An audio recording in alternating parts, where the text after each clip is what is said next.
Hello everyone, this is Shankar Pratap Singh and you are watching SPS Astrology। दोस्तों, आज हम बात करने वाले हैं बच्चों की एजुकेशन के बारे में। कई बार ऐसा देखा गया है कि कुछ माँ बाप अपने बच्चों को लेके इतने ज़्यादा इमोशनल होते हैं कि वो अपने बच्चों की एजुकेशन में अपना सब कुछ लगा देते हैं। तो ऐसा बहुत बार देखा गया है कि जैसे माँ बाप हैं, उन्होंने जो भी अपना सेविंग्स है और जो भी अपना कहीं भी इन्वेस्टमेंट की हुई है प्रॉपर्टी में, ज्वेलरी में, उन सब चीज़ों को बेच बाच के और पैसे को अपने बच्चे की एजुकेशन में खर्च कर देते हैं कि आपका जो बच्चा है वो बाहर जाके पढ़ सके, उसको अच्छी एजुकेशन मिल सके और वो जीवन में कुछ तरक्की कर सके। लेकिन इतना कुछ करने के बाद भी कई बार ये देखा गया है कि हमने जिस बच्चे के लिए इतनी मेहनत की थी वो बच्चा उतनी चीज़ों को हासिल नहीं कर पाया है जितना उसको हासिल करना चाहिए था। क्योंकि कोशिश हर माँ बाप करते हैं कि उनका बच्चा अच्छी पढ़ाई करे, अच्छे तरीके से रहे और जीवन में तालीम हासिल करने के बाद तरक्की करे, उसको सोसाइटी में, समाज में अच्छा नाम मिले, पहचान मिले। ये हर माँ बाप सोचता है। बट कुछ माँ बाप ऐसे होते हैं जो बच्चों के परवरिश के लिए, उनकी एजुकेशन के लिए काफ़ी पैसा खर्च कर देते हैं। तो बात करते हैं, अगर आपके बर्थ चार्ट में 5th हाउस का लॉर्ड अगर 12th हाउस में होता है तो आपका जो बच्चा है वो पढ़ने के लिए कहीं विदेश जा सकता है,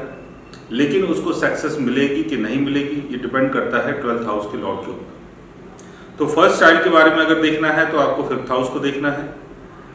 सेकंड चाइल्ड के बारे में देखना है तो आपको 7th हाउस को देखना है, और अगर थर्ड चाइल्ड के बारे में आपको देखना है तो आपको अपने बर्थ चार्ट में 9th हाउस को देखना है, बिकॉज 9th हाउस का संबंध आपके थर्ड चाइल्ड से।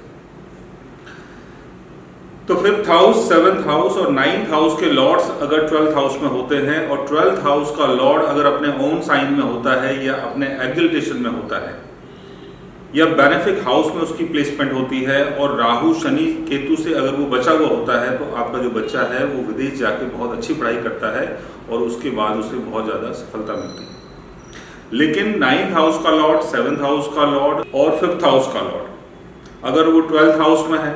12th हाउस का लॉर्ड अगर कंबस्ट हो गया है, अपने डेबिलिटेशन में है और राहु, शनि, केतु के साथ अगर प्लेस्ड है, वीक पोजीशन में है, तो ऐसे में कई बार क्या होता है कि जो आपका बच्चा है वो प्रॉपर तरीके से बाहर जाकर पढ़ाई नहीं कर पाता है। और ऐसा ही योग आपको अपने बच्चे के चार्ट में भी देखना है। आपकी डॉटर है, आपका सन है, उनका चार्ट देखिए। अगर वो बाहर जाके पढ़ना चाहते हैं तो उनके चार्ट में आपको ये दिखाई देगा कि 4th हाउस का लॉर्ड, 5th हाउस का लॉर्ड या 9th हाउस का लॉर्ड 12th हाउस में होगा, या 12th हाउस का Lord 4th house, 5th house या 9th हाउस में होगा। तो 4th हाउस का लॉर्ड अगर 12th हाउस में है या 5th हाउस का लॉर्ड अगर 12th हाउस में है, और अगर हम हायर एजुकेशन की बात करते हैं तो उसके लिए 9th हाउस के लॉर्ड को देखना है कि 9th हाउस का लॉर्ड अगर 12th हाउस में है, बिकॉज 9th हाउस का संबंध हायर एजुकेशन से होता है, यानी डिग्री, डिप्लोमा कोर्सेज से होता है।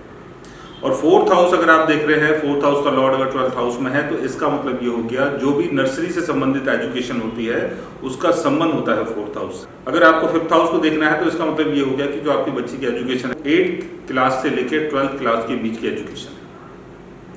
तो 4th हाउस, 5th हाउस और 9th हाउस के लॉर्ड्स अगर 12th हाउस में है आपके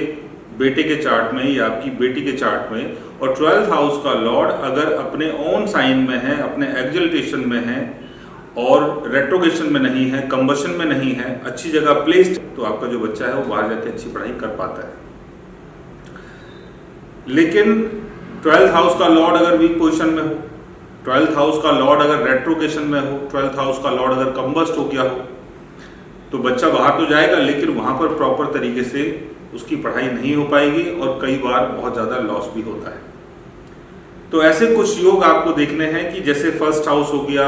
4th हाउस हो गया, 5th हाउस हो गया, 9th हाउस हो गया, अगर इनके लॉर्ड्स 12th हाउस में है या 12th हाउस का लॉर्ड अगर 1st हाउस में है, 4th हाउस में है, 9th हाउस में है या 5th हाउस में है आपके सन के चार्ट में, आपकी डॉटर के चार्ट में, तो उनकी एजुकेशन बाहर हो सकती है। लेकिन एजुकेशन अच्छी होगी कि अच्छी नहीं होगी उसके लिए 12th हाउस के लॉर्ड की पोजीशन का होना बहुत ज़रूरी है। 12th हाउस का लॉर्ड अगर अच्छी जगह प्लेस्ड है तो एजुकेशन बहुत अच्छी होगी। साथ में आपको एक दो चीज़ें और भी देखनी है। साथ साथ में आपको ये भी देखना है कि मरकरी और जुपिटर की प्लेसमेंट कैसी है। मरकरी और जुपिटर भी अगर वीक हो जाते हैं, यानी जुपिटर की प्लेसमेंट अगर केतु के साथ है, मरकरी की प्लेसमेंट अगर केतु के साथ है, या जुपिटर और मरकरी अगर कंबस्ट हो जाते हैं आपके सन के चार्ट में, डॉटर के चार्ट में,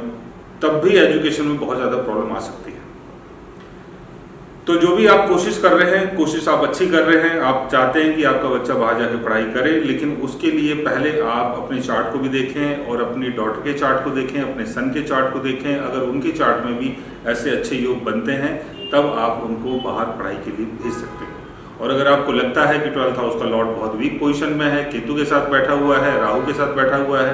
डेबिलिटेशन में है, कंबशन में है, तो बाहर जाके एजुकेशन लेने का कोई फ़ायदा नहीं होगा, उसमें आप अपना पैसा ही खर्च करेंगे। सो अगर आप भी जानना चाहते हैं अपने बच्चों के एजुकेशन के बारे में या उनके फ्यूचर के बारे में, तो उसके लिए आप हमारे चैनल को सब्सक्राइब कर सकते हैं। और अगर आप हमसे बात करना चाहें, कंसल्ट करना चाहें, पर्सनली हमसे मिलना चाहें, तो आप हमारी वेबसाइट के थ्रू, हमारे ऐप के थ्रू हमसे मिल भी सकते हैं, बात भी कर सकते हैं, और गाइज आप हमसे कंसल्ट भी कर सकते हैं। So guys take care, love you all and good.